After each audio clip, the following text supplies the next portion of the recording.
রে, চিকেন এনেছি। কি খাবি?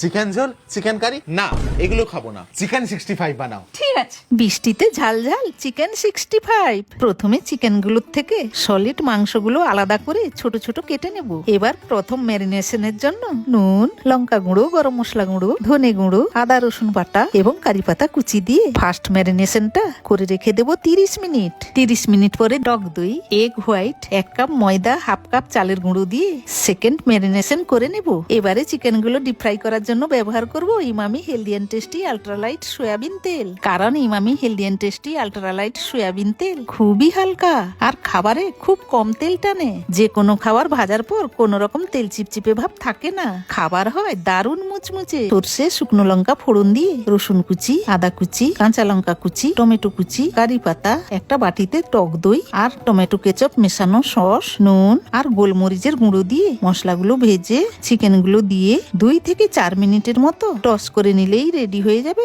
চিকেন 65। বাবুরে, খাবি আয়। এই ছিল আমার ঝটপট বানানো চিকেন 65, যার মুচমুচে স্বাদের পেছনে আছে Emami healthy and tasty ultralight soybean তেল। আর আপনিও যদি চেনা রান্নায় আনতে চান হ্যাপি টুইস্ট, তবে একবার চেষ্টা করে দেখুন, বদলে যাবে আপনার রান্নার গল্প। দারুণ।